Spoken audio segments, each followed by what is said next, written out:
أعوذ بالله من الشيطان الرجيم بسم الله الرحمن الرحيم اللهم صل على محمد وآل محمد Assalamu alaikum wa rahmatullahi wa barakatuh. Continuing on our step-by-step guide for doing the umrah. Inshallah, if you remember correctly, on the last video we spoke about ihraam and we also spoke about the boundaries of the haram. So inshallah that bit is understood. For the purposes of this video, we will now speak about Meeqaat. These are all preliminaries of speaking about the first ritual, which is ihraam. So Meeqaat, for the purposes of this video, just to familiarize ourselves, Meeqaat means a designated place. And these are designated places that have been specified to us by Rasulullah sallallahu alayhi wa alihi wasallam. There are 5 permanent Meeqaats. One is Dhul Hulayfa, Juhfa, and the other, as you can see on your screen. These are 5 permanent Meeqaats. In addition to that, there are 2 Meeqaats closer to Mecca. And they're mainly designed for people who want to do a second umrah. So they don't have to travel all the way back to these other faraway Meeqaats. So they can go out to these nearby places and do their niyyah, do their talbiyah, wear their ihram and come back into Mecca and do their second umrah, for example. And there are then 2 substitute places which are also Meeqaat. For example, Jeddah airport is a Meeqaat. Is a substitute Meeqaat, for example. Your own home could be. But again, does not apply to us. 99.99% of us will be doing our Meeqaat at this place here, called Dhul Hulayfa, near Medina. It is also known as Abar Ali, the wells of Ali ibn Abi Talib. Inshallah, if I remember, or if somebody asks me there, we will talk about why is that place known as Abar Ali. In Dhul Hulayfa, which is our Meeqaat, we will be wearing our Meeqaat at a place called Masjidus Shajara. You can see on your screen, I've just highlighted it. Masjidus Shajara. It is recommended to wear our ihram from Masjidus Shajara. This is the same place where Rasulullah sallallahu alaihi wasallam wore his ihram, Bibi Fatima wore her ihram, Amirul Mu'mineen, all our imams, including Imam Sahib al-Asri al-Zaman, every single year when he goes for Hajj, he wears his ihram from Masjidus Shajara. So we will be blessed to be walking in their footsteps and wearing our ihram in that place. So just a minute ago, we said it is compulsory, it is incumbent on the pilgrim to wear ihram at one of these Meeqaats. And for us, it will be Dhul Hulayfa. Next slide. Just as it is incumbent to wear ihram at one of these Meeqaats, it is also not permissible to delay wearing the ihram from Dhul Hulayfa and wearing it at Juhfa instead. Why is that rule being mentioned? Because as you can see, on our path from Medina to Mecca, we have a second Meeqaat here, which is called Juhfa. It is not permissible for us to delay wearing our ihram from Dhul Hulayfa as we are leaving Medina. It is not permissible for us to delay wearing the ihram from Dhul Hulayfa to Juhfa. Because the haram, the boundaries of the haram that we spoke about last time, are just before Juhfa. Except in certain circumstances, somebody could delay their wearing their ihram from Dhul Hulayfa to Juhfa. And inshallah, in the next few slides, we will mention who is allowed to do such a thing. Right. I'm not going to go through this entire page. These are all the different Meeqaat and the names of them and who do they apply to. I'm happy for you to pause the screen here and read through it. It's good information to familiarize yourself with. So, carrying on, moving on. Rules of Meeqaat. We just mentioned a minute ago, it is not permissible to wear the ihram before reaching Meeqaat, nor is it enough to pass from there in ihram. There is no alternative to wearing the ihram at the Meeqaat itself. However, there are 2 exceptions.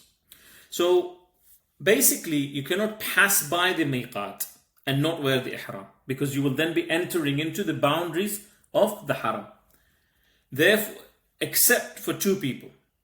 One is a person who has made a nadhr, a religious vow that becomes compulsory on oneself. So for example, somebody could say, I am making a nadhr or a vow that I will place the ihram on myself and apply the restrictions to myself from my hotel room as I am leaving Medina.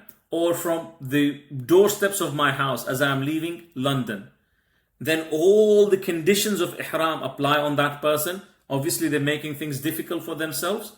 But in this case, the Sharia, the jurisprudence allows you, if you have made a nadhr or a vow, to wear the ihram before the Meeqaat. Other than that, we have to wear the ihram at Meeqaat. The second one applies for somebody who is doing either an obligatory pilgrimage, or let's say somebody who is in Rajab. Obviously, we talked about in the seminar that the greatest thawab, or the recommended time for doing umrah mufrada, which is what we are doing, is in the month of Rajab. Now, if somebody wants the thawab of doing the umrah in Rajab, they're allowed to wear the ihram and apply the restrictions on themselves from Rajab, even though they know they're traveling and reaching Mecca in Sha'ban. But I'm hoping nobody is going to do that, because A, Rajab is finished, and B, it's nearly impossible to stay in that state of ihram for such a long period of time. So the only one that might apply to somebody here is if somebody makes a nadhr or a vow.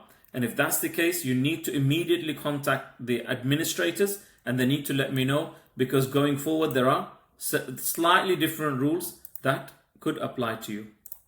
Next slide.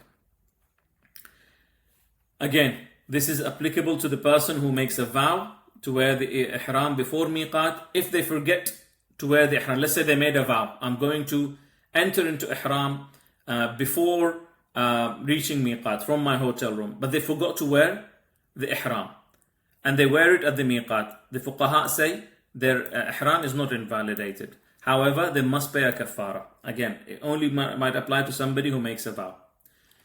Second one, just as it is not permissible to wear ihram before reaching Meeqaat, it is not permissible to delay wearing it, except, so remember I mentioned a couple of slides ago that Juhfa comes after Masjid al-Shajara and our Meeqaat, which is Dhul Hulayfa.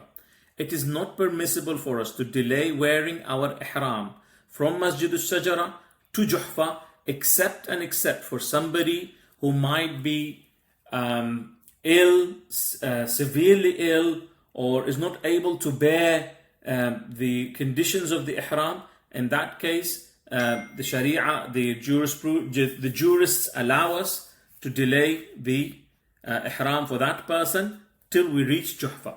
But that means all of us in the qafila will have to take a detour to Juhfa so that individual can put on their ihram, and then we head towards Mecca. Again, if somebody, inshallah, when we talk about the restrictions of the ihram, if somebody feels that they absolutely cannot bear with those restrictions even for a couple of hours, because the difference between our Meeqaat and Juhfa will probably be 2.5 hours at the most.